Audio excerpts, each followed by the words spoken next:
Bismillahirrahmanirrahim.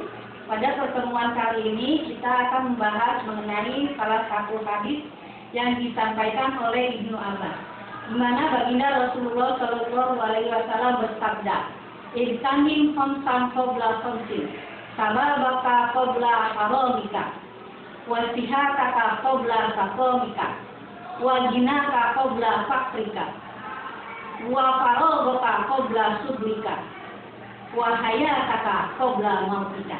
Yang artinya, manfaatkanlah 5 sebelum datang yang 5.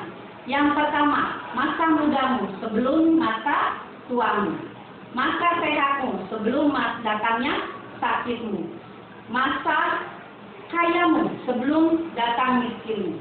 Yang keempat yaitu masa luangmu sebelum masa sempitmu. Dan yang kelima adalah masa hidupmu sebelum matimu. Yang pertama, dari hadis ini Rasulullah Shallallahu Alaihi Wasallam menjelaskan, pertama, sababaka qabla haramika, masa mudamu sebelum masa tuamu. Artinya apa? Seseorang ketika masih muda hendaklah dia aktif dalam kehidupan ini, baik itu untuk kehidupan dunia terlebih lagi untuk kehidupan akhirat.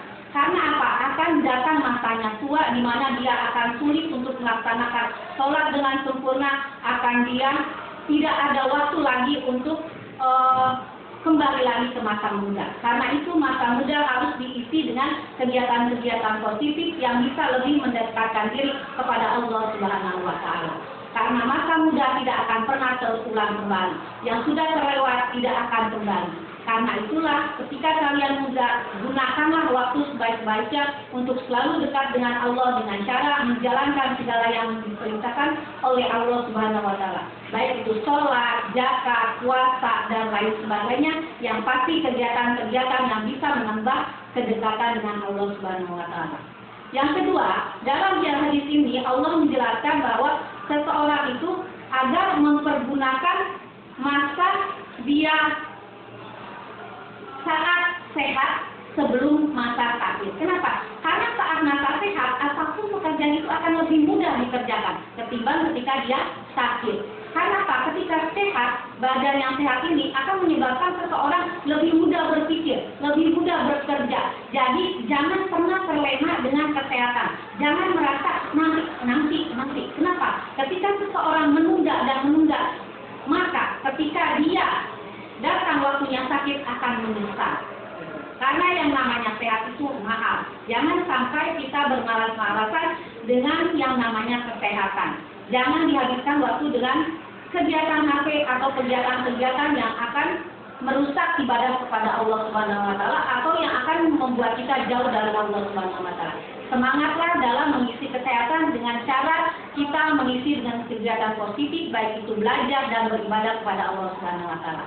Yang ketiga, yang dinasihati oleh Rasulullah adalah masa ketika seseorang dalam keadaan kaya. Artinya dia sudah memiliki keuangan yang lebih, bahwa dia kebutuhan pokoknya sudah terpenuhi. Jangan sampai ketika dia sudah kaya, dia malah semakin lupa kepada Allah, semakin sibuk, sehingga dia jangankan memberi kepada orang lain, untuk dirinya sendiri pun pelit. Itu akan datang penyesalan ketika dia sudah miskin. Hidup itu berputar, tidak selamanya seseorang kaya. Karena itu ketika sedang kaya, jangan pernah malas untuk bersedekah.